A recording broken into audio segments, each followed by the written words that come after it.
Hello and welcome to part 2 of the Hemel Hempstead town experiment, where we give them max reputation and see how far that can take them up the leagues. So as you can already see, Gordon Strachan is now in charge of the club, and also their reputation is only down to continental now and not worldwide. And obviously, one promotion from the National League, and now they've gone and won League 2. So let's quickly go through the last season, where, as you can see, they lost most of their friendlies before losing on the opening day, but then really recovered their form here in the early part of the season through to the beginning of October. Then kind of went through a bit of a patchy period, but then once again they recovered in January. Is that January? No, that's November. Through to the beginning of January is what I meant to say, and then 2 losses on the bounce, but then once again really consistent form to help them to win the league, which as we can see here was quite a convincing win with 105 points. Obviously they won 33 games, which is really impressive.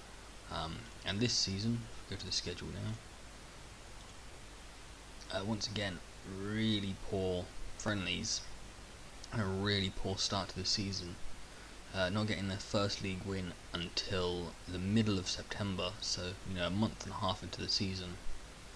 But from then on, it kept kind of patchy. But then, at the beginning of November, they really picked it up and just sort of had really consistent form for most of the time, except for this little period here in January where there may have been a couple of ins and outs, and then kept it going. So if we look at the table, once again they've won the league, and quite clearly by 10 points. In League 2 I was expecting to do it straight away, maybe not as champions though. The fact they've done that quite easily is really impressive. Only losing 6 games this time. They haven't won as many as last time, but it's to be expected. So if we'll go through the managers. So last time when we left, it was Marky Mackay. He was sacked, and they brought in Paul Clement to replace him. He actually then went on to win the National League before moving on to Burnley. And they then brought in Gordon Strachan to replace him. So he actually left.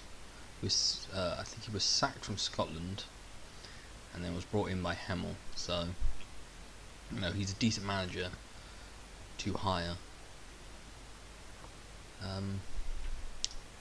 We'll go through the tactics quickly. So as you can see, Carl Hawkins, Liam Neal, John Joe Kenny, Ben Winch and Kenji Gore were the most capped players this season. The highest average rating went actually to Carl Howe, John Joe Kenny, Stephen Davis, Tommy Smith and Ben Winter. So a lot of them actually justifying the reason why they're in there, but Tommy Smith only actually played 13 starts and 4 sub appearances. Go to the competitions quickly this season. So as you can see, they won the league, had a poor start and really climbed their way up to the top.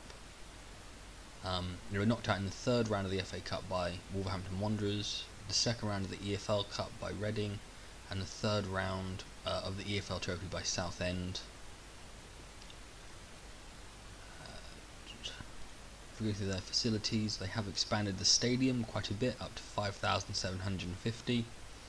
They have also improved their facilities quite a lot, which is nice to see. So the sponsorship money is actually getting put to use, not just in buying players, but actually improving the facilities and the stadium. So Jordan Parks is still at the club. He's now in the under 23s, but he did actually play 1 game this season, but will probably not be here next time when we come back, you would think.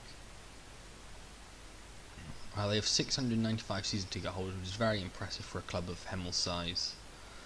They're worth 6.75 million, but they have a loan debt of 5.5. They're actually quite expensive tickets for League 2 football, actually, these prices. So, I suppose the upgrading of the stadium is probably allowing them to charge slightly more money. So we'll go through the transfers quickly. So in the first season, we can see that Uche Ikpeazu was the highest fee they paid at 525k, followed by Tom Eastman from Colchester and Jared Bowen from Hull. They spent 1.4 million that season with nothing leaving, all on frees. And then this season, they've all been loans and 2 free transfers were brought in, so they might be under a transfer embargo last season. And then once again, no real players giving them any money. But they did actually have Glenn Johnson for 2 years. I did notice that. So they had actually Glenn Johnson at the club, which is really impressive for signing him in the conference. Is there anything else we need to look at? No, I think that's it for now. Oh yeah, we'll go quickly through the finances.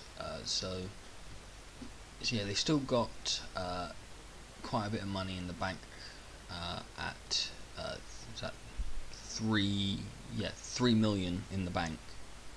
A transfer budget of 364,000 and a wage budget actually of 754, which is ridiculous for this level of football. Most teams at this level will have about 100k to work with, and they've got 754. So the fact that they're walking these leagues shouldn't be any surprise. But they don't actually have a sugar daddy at the moment, so if they don't reach the Premier League quickly, they might just run out of money.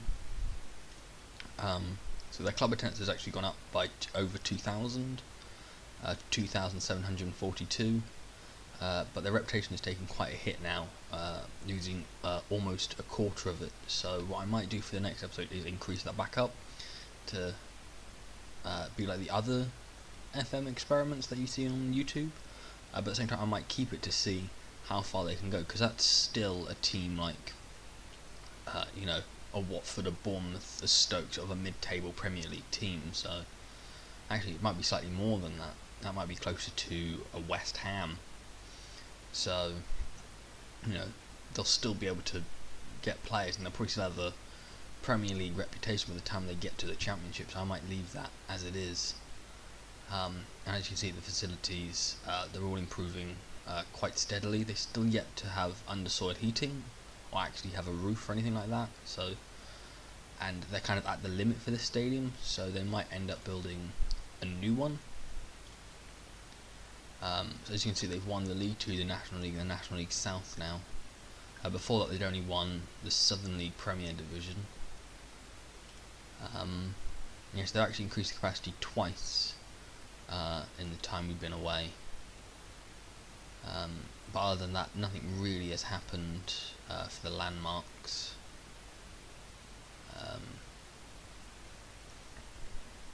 So they're sort of breaking records all around with, most points, most wins, highest attendance, highest gate receipts,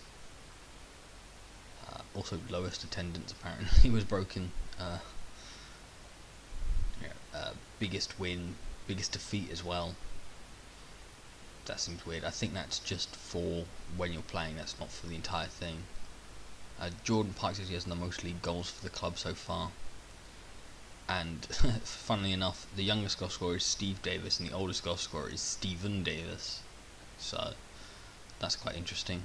But I think we will end it there. If you want to take an in-depth look at these stats, you can pause it now.